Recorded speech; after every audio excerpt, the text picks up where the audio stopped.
जे सद्गुरूला शरण जायला पाहिजे म्हणून इथं सांगितलेलं आहे. आणि सद्गुरू सांगतात, काय सांगतात की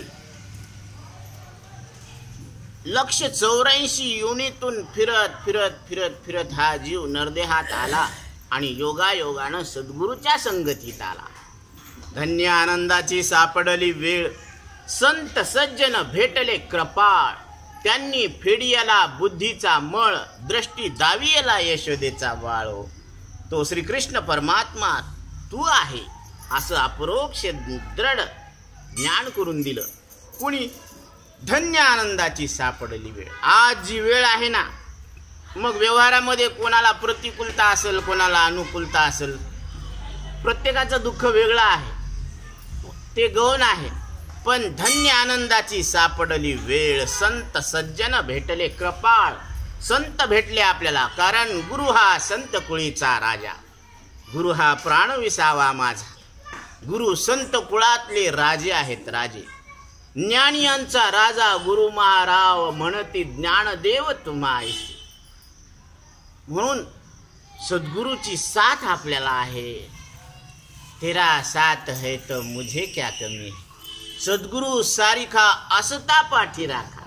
पाठीराखा कोण आहे आपल्याला? सद्गुरू आहे. म्हणून इतरांचा लेखा कोण करी. दुर्बळाची कन्या समर्थाने केली, अवदसा निमाली दारिद्र्याची. आपला स्वीकार सद्गुरूनं केला, याचा अर्थ आता ते दैन्य, दारिद्र्य, 184 हे निघून गेलं. म्हणून राजयाची कांता काय भीक मागे, मनाची जोगी सिद्धी पावे. म्हणून आपण कोणाचे आहोत? संतांचे आहोत. लाडकी लेक मी संताची, मजवरी कृपा बहुतांची. मी संतांची लाडकी लेक आहे. आता इथं तुम्ही म्हणता ना आम्ही पुरुष आहेत, लेख कसं काय म्हणाले? जोपर्यंत तुम्ही प्रकृतीच्या अधीन आहेत, प्रकृतीला सत्य मानता, मी माझं खरं समजता, तोपर्यंत तो जीव नर शरीरात असून सुद्धा स्त्रीच आहे. म्हणून सगळ्या बायाच आहेत, कारण प्रकृतीच्या अधीन आहेत. म्हणून हे सगळ्या पुरी कोणाच्या आहेत? संतांच्या आहेत. मग सोयऱ्याच्या, विवायाच्या, जावयाच्या म्हणून घेण्यापेक्षा मी संतांची लाडकी लेक आहे असं म्हणून घेणं हे अभिमानास्पद आहे. कोणाचं म्हणून घेणं? तुम्हाला कसं वाटतं? तुम्हाला काय खरं वाटतं? काय बरं वाटतं? काय सोपं वाटतं? आणि कशामध्ये हित आहे? संतांचं म्हणून घेण्यामध्ये जीवाचं हित आहे.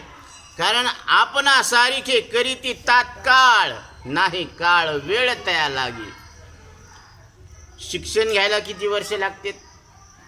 कमीत कमी डिग्री लेवल 15 वर्ष लागते. तिथून नोकरीचा शोध घेण्यामध्ये किती लागते? 2-4 वर्ष लागते. बरं, नोकरी लागली याचा अर्थ पूर्ण आयुष्यभर ती पुरणारी आहे का?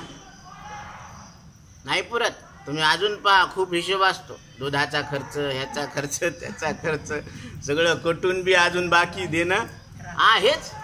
हे कसं काय? म्हणजे पगार पुरत नाही आणि खर्चा आमदानी 98 खर्चा रुपया, अशी गत आहे. म्हणून इथं वेळ लागतो.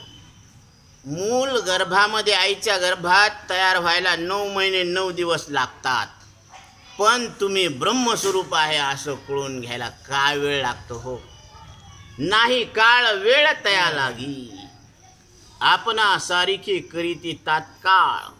आपल्यासारखं करून टाक. म्हणजे ये हृदयीचे ते हृदयी घातले आणि आपणा सारिखे तात्काळ करून ठेविले. म्हणजे भगवंतानं या हृदयातलं ज्ञान त्या हृदयात घातलं आणि द्वैत न मोडिता आपल्यासारखं करून टाकलं. अर्जुनाला 700 श्लोकाची श्रीमद भगवद्गीता संस्कृत भाषेमधली ती या हृदयातून त्या हृदयात टाकली, वाणीच्या माध्यमातून. आणि तेच ज्ञानोबराय तुम्हाला आम्हाला 9000 ओव्यामधून सांगायला लागले. म्हणून या टीकेला वर आहे काय?